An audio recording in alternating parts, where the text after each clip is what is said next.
Maxime, reprise pour cette année 2004. Déjà, comment ça s'est passé cette reprise? Est-ce que vous avez eu des consignes particulières pendant cette pause? Est-ce que vous avez eu des choses particulières? Pendant la pause, rien de spécial, si ce n'est individuellement de son côté quand même se maintenir en forme parce que bon, en 2 semaines on peut vite perdre beaucoup de choses.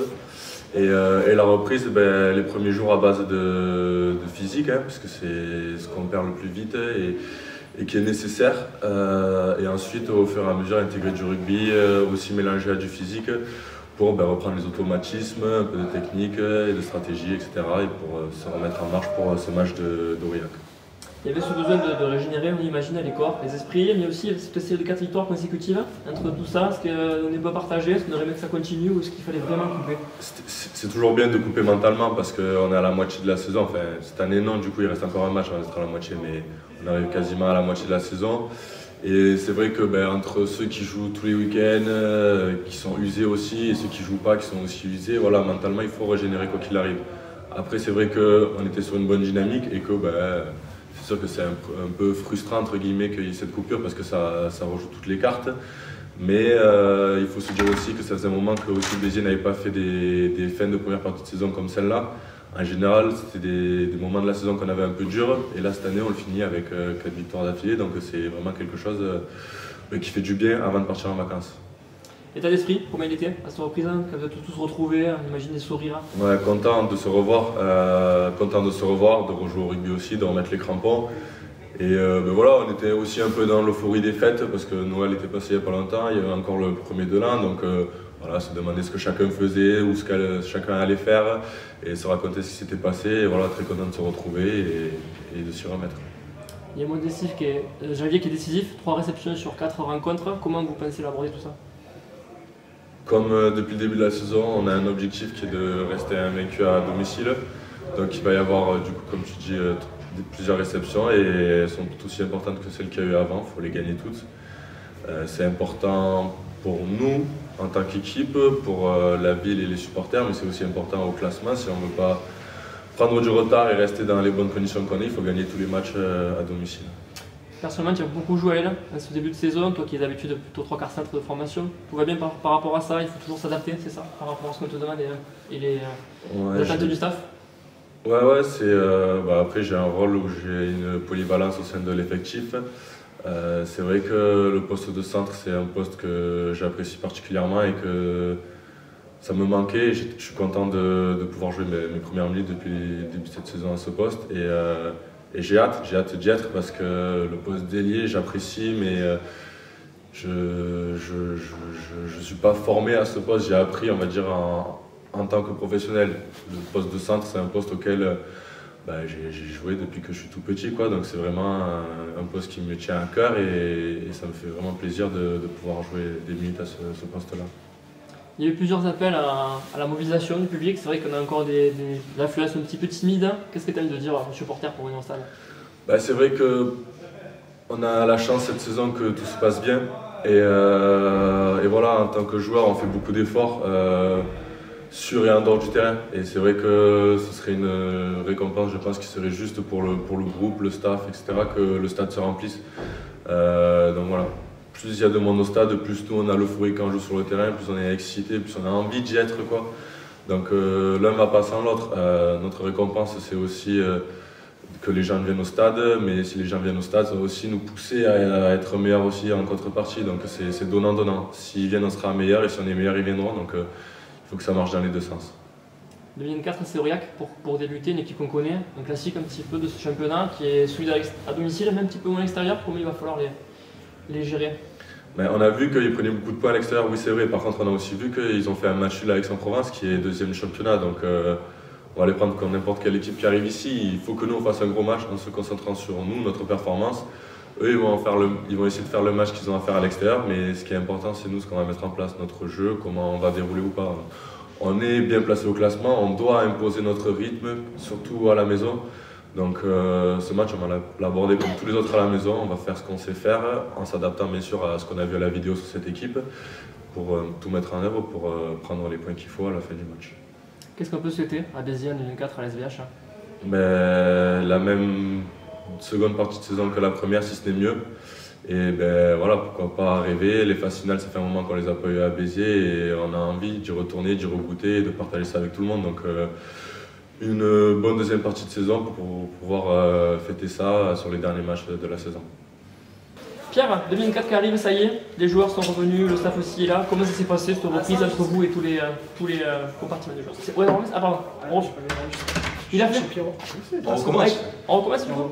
Attends, vérifie que ce soit bon. C'est bon, ça enregistre. Je préfère qu'on le fasse maintenant. Je vais chercher partout. Alors je fais une coupure. J'étais là, je suis passé par là-bas. Je fais une coupure exprès. Pierre, retour à 2004 donc et cette reprise, le staff, les joueurs, vous êtes tous retrouvés. Comment ça s'est déroulé cette reprise? Écoute, plutôt bien. Les joueurs sont partis 2 semaines en vacances. Tout le monde a pu bien récupérer. Et puis on a repris samedi, dimanche, voilà, pour un peu plus de physique, voilà, pour retravailler un peu après des fêtes, où on sait, bon voilà, ces fêtes de Noël, de fin d'année, là, il y a tendance à avoir pas mal de repas, des choses comme ça, donc un peu des petits excès, on va dire. Donc on retravaillait pas mal sur notre condition physique, sur la préparation physique, et puis après on est reparti, on a rebasculé vite sur le côté rugby. Mais pour préparer au mieux ce premier match de la saison contre Aurillac, ce premier match de la saison, mais toujours voilà, aussi ce dernier match de la phase aller, bien sûr. Sans trahir le secret, est-ce que tout le monde a respecté la règle du jeu? Est-ce qu'il n'y a pas eu trop d'excès, comme tu dis? Est-ce que les préparateurs physiques ont été obligés d'être un peu plus moins indulgents? Non, sincèrement, je suis plutôt satisfait de l'état forme des joueurs. Pas beaucoup de différence de poids, voilà, sur ce qu'on avait demandé. On va dire à 1 ou 2 jours près, mais bon, voilà, c'est minime. Mais je suis quand même assez satisfait des joueurs. Voilà, on leur a envoyé un problème individualisé, des programmes, ça a été respecté sincèrement. Et sur la reprise, j'ai senti une bonne activité, une bonne énergie. On a pu voilà, on a calibré nos entraînements assez haut aussi pour vite revenir sur ce qu'on voulait faire physiquement et rugbystiquement. Et j'ai trouvé que les joueurs avaient plutôt bien suivi. Et bien pris en fait les entraînements qu'on avait montés, donc voilà, ça montre qu'ils ont été, je veux dire qu'ils ont été assez consciencieux pendant les vacances. Ouais. Comme on évoquait juste avant toi avec Maxime Espeux, est-ce qu'entre cette volonté de coupure qui fait du bien au corps et à l'esprit et cette série de 4 victoires consécutives et cette dynamique que vous avez mis en place, cette coupure elle est bienvenue ou pas finalement? Je sais pas forcément non plus, mais on sait que des fois voilà, ça peut t'arrêter dans certaines progressions, cette dynamique, on va dire, un peu, ces sensations. C'est vrai que sur cette semaine, on a senti un peu moins de réussite, un peu sur les entraînements, un peu plus de déchets, des repères qui reviennent petit à petit, c'est fou. Hein. Mais pourtant, en 2 semaines, tu perds quelque chose quand même, tu vois. Donc, mais voilà, après j'ai senti sur la fin de semaine, c'était plutôt bien revenu. Donc on va dire qu'on va regarder le côté positif que voilà, cette équipe a eu cette coupure pour prendre un max de fraîcheur et qu'ils reviennent voilà, à 100% pour commencer ce mois de janvier, cette deuxième partie de championnat qui sera importante. Oui. Tu l'as dit, un premier rendez-vous important face au Cantalien, une équipe qui a réussi un gros match avec Aix-en-Provence en première partie de saison, une équipe qui, on le connaît, c'est un classique. Comment tu la juges cette équipe? Comment tu la prends? Écoute, après cette équipe d'Aurillac, déjà elle a toujours énormément de valeur, énormément de solidarité, donc c'est pas une équipe qui lâchera aussi facilement que certaines équipes qui sont venues là, peut-être les derniers matchs qu'on a eu à jouer. C'est un match de reprise aussi. Toujours difficile de recevoir sur un match de reprise, toujours un peu plus facile peut-être de se déplacer sur un match de reprise. Donc ils viendront ici jouer grandement leur chance, hein, bien sûr. Donc moi je m'attends à un match dur contre cette équipe d'Aurillac. On les connaît, on sait qu'ils sont dominants, plutôt en conquête, ils sont bons en mêlée, plutôt bons en touche aussi. Il y aura un gros combat sur le jeu d'avant déjà. Et puis après, voilà, comme je te dis, c'est une équipe, je trouve, qui a beaucoup de valeur et qui est capable de tenir des matchs et on l'a vu sur ce match d'Aix-en-Provence, parce que c'est vrai que c'est une équipe qui a forcément, on me dit ouais, c'est pas une très bonne équipe à l'extérieur, mais ce que je remarque moi c'est qu'un des meilleurs matchs qu'elle ait fait c'est une grosse équipe du championnat à Valence, à Provence pardon. Donc il faut se méfier d'eux, et puis après c'est toujours une équipe qui est capable aussi de jouer. Voilà. Ce sont des très bons joueurs, ils jouent énormément dans leur camp. Ils sont capables de porter le ballon, ils ont une bonne occupation sur leur jeu au pied aussi, que ce soit Palmier ou Cagne. Je crois que ce n'est pas l'équipe qui mettront, mais ils sont plutôt dominants sur tout ce qui est le ping-pong rugby, cette capacité à aller gagner le terrain par du jeu au pied. Ils sont bons aussi sur les duels aériens s'ils te mettent la pression. Donc c'est une équipe qui a de la qualité, c'est une équipe qui, avec les moyens qu'ils ont aussi, parce qu'on va en parler aussi, être au classement, voilà, à cette place aussi, ça veut dire quelque chose, clairement. Aujourd'hui, Aurillac est une bonne équipe. Quand on est manager comme toi, c'est quoi la principale crainte de cette reprise? C'est un manque de rythme, c'est justement d'essayer d'emballer une rencontre comme on l'avait fait si bien dans la partie de saison? Bah, la crainte, c'est qu'on tombe dans... Ben, ça va se faire tout seul, quoi. Voilà. C'est vrai que les 4 matchs qu'on a fait, les 3 bonus offensifs qu'on a réussi à avoir à la maison, on a mis énormément de choses, voilà, que ce soit au niveau du rugby, de l'état d'esprit, du côté physique. Voilà, on s'est investi comme des malades, on va dire, pour les atteindre. Et c'est de se dire que ce sera toujours comme ça maintenant et que c'est pas comme ça le rugby. Voilà, c'est ce que je leur ai dit dans la semaine, ça va pas se faire tout seul. Voilà, on l'a fait, on a travaillé pour le faire et que maintenant il fallait revenir dans la concentration et être conscient que sans effort, on n'aurait pas les mêmes résultats et que c'est important de vite se reconcentrer sur ça. Voilà. 4 matchs en janvier, 3 réceptions, ça s'annonce décisif? Décisif, ouais, après décisif, 3 matchs à la maison, on va pas anticiper les choses non plus. Je crois que depuis un petit moment, tu vois, on travaille sur jouer les matchs les uns après les autres. Je pense que ça nous réussit. D'anticiper trop un peu, on sait qu'on a un mois de janvier, hein. On regarde tous les calendriers, on regarde tous les équipes qui viennent jouer à la maison ou à l'extérieur quand on se déplace. Mais de trop regarder ça, je pense que ça t'amène un stress que tu n'as pas besoin. Je pense que c'est important sur le rugby, c'est d'être dans le présent. Aujourd'hui, on a un match à gagner, c'est le match d'Aurillac. Et après, la semaine prochaine, il y en aura un autre. Et c'est comme ça qu'on avance cette année et je trouve que c'est plutôt positif. Donc on va continuer d'être comme ça. Et on espère bien sûr, sur cette deuxième partie de saison, garder le rythme et espérer. Voilà. Il y a plusieurs appels pour faire venir les gens au stade. Il y a encore des affluences, comme on disait, encore un peu timides. Qu'est-ce que tu as envie de dire aux supporters? Il faut revenir au stade. Clairement, tout simplement, comme beaucoup demandent, parce que je sais qu'on a un public qui est connaisseur, un public qui est passionné. Je comprends qu'on ait un public qui soit râleur aussi, qu'on n'a pas de résultats et c'est tout à fait normal. Mais je sais qu'on a aussi un public qui est en train de comprendre que toutes les années qu'on a vécues, les 2 années qui ont été passées, où on a eu aussi des échecs, forcément, où on a eu des résultats en demi-teinte, mais c'est aussi quelque chose qui nous a soudés, nous en tout cas, et qui nous permet aujourd'hui d'avoir des meilleurs résultats et qu'aujourd'hui c'est le moment de tous se retrouver tout simplement. Parce que ce club, le travail qui a été fait depuis 2 ans, parce que ces joueurs qui sont sur le terrain méritent d'avoir du soutien, méritent d'avoir du monde dans les tribunes, méritent d'avoir des tifos, méritent d'avoir plein de choses parce qu'ils donnent énormément et qu'aujourd'hui c'est important de le reconnaître et de les récompenser, ouais, tout simplement. Il y aura une particularité ce match, ça sera Benjamin qui sera au bord de touche. Oui. Est-ce que tu peux nous expliquer comment vous avez géré tout ça ensemble? Gérer tout ça ensemble, en fait, j'ai été suspendu par la commission sur le match de Valence parce que c'est vrai que maintenant on a des visios dans les semaines avec les arbitres.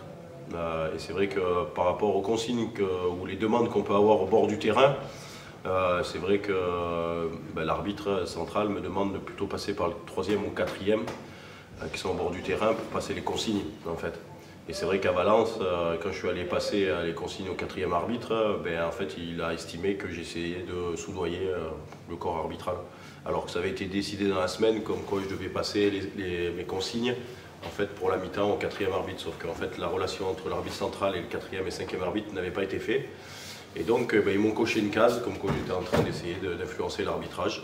Donc j'ai été convoqué à la commission, voilà, j'ai pris une semaine de suspension. Alors, voilà, la commission de discipline s'est très bien passée. Aujourd'hui, c'est vrai que par rapport à la réponse que m'ont fait les 4e et 5e arbitres contre Valence, je me suis un peu agacé. Donc voilà, j'ai plus pris cette semaine pour un agacement, mais ça a permis de soulever quand même le problème aujourd'hui du rôle des 4e et 5e arbitres. Qui sont importants aussi dans le jeu et dans la transmission d'informations que les entraîneurs peuvent avoir pour les arbitres centraux. Parce que comme je dis, on ne peut pas parler à l'arbitre central, clairement. Donc aujourd'hui on nous demande de passer par ces arbitres qui sont à côté de nous pour leur donner des informations et quand ils rentrent au vestiaire, c'est que c'est le 4e et 5e, voilà, ils disent un peu mon ressenti et que nous on laisse tranquille les arbitres quand ils font leur match, quoi. Donc voilà, Ça, c'est les raisons. Et du coup, forcément, aujourd'hui, il n'y a que moi qui ai le diplôme, le DES de manager, qui me permet d'avoir le brassard d'entraîneur au bord du terrain. La deuxième personne au club, c'est Benjamin.